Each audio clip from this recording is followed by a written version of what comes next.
So what does this country need to hear from President Trump tonight?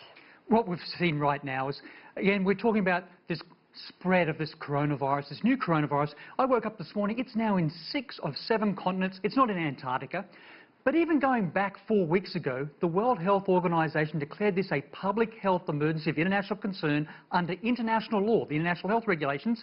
That tells everyone, businesses, hospitals, schools, everyone in the community, you need to prepare. You need to prepare to protect. You need to prepare to protect yourself from infection, protect your loved ones and people you know, but also protect, if you get infected, what to do. And we're not seeing those messages being delivered right now, and that's what's missing. And there seem to be some mixed messages coming from the administration as well. The director of the National Economic Council, Larry Kudlow, said, we have contained this. I won't say airtight, but pretty close to airtight. Is there any sense here in the U.S. that this has actually been contained? I mean, I know the cases are relatively low compared to the rest of the world.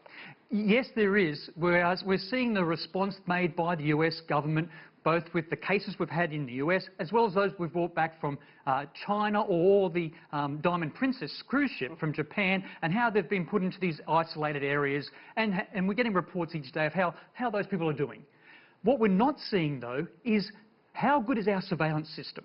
How good is our laboratory testing system? And we know there are gaps there right now.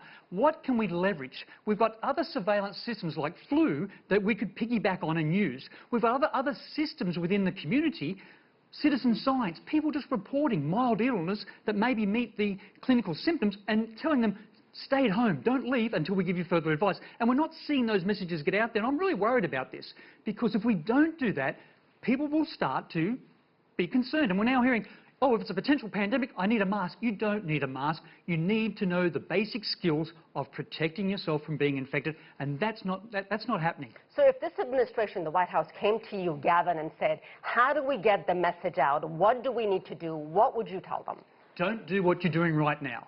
Don't write pages and pages of website, internet messages, put them on a government website where you need to be a university professor to go and find them and read them, understand them. Make it simple. Create a short 20-second video of how to wash your hands properly. The front, the back, the fingers in between the fingers. Show how people can cover their cough and their sneeze with a tissue, with their elbow, but do it properly. Do it effectively so it decreases the risk of transmission. Show people how they can look after someone who might be sick with a respiratory infection and how to protect the rest of everyone in your house. Get businesses to start saying, well, if someone can't turn up for work, have we co-trained other people within our business, our company, so that our critical missions don't fail and we can continue as a business? Go and teach the kids in the schools right today how to protect themselves. And I'm not seeing that anywhere.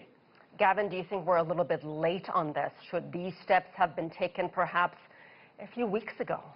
We're never too late. We could start today. What has happened is that it was declared a public health emergency of international concern on the 30th of January. From that day on, whether we had seen the spread to the US or not, should have started on that day. We should have started with, here are the public service announcements. Here's the video. Here's the app you download to your phone. Here's the how-to. And my kids watch videos. They don't read text. So show them little videos of how to do things, how to clean and disinfect surfaces. Do that, and then we're on the road to success, and we'll get no more panic. All right, we'll leave it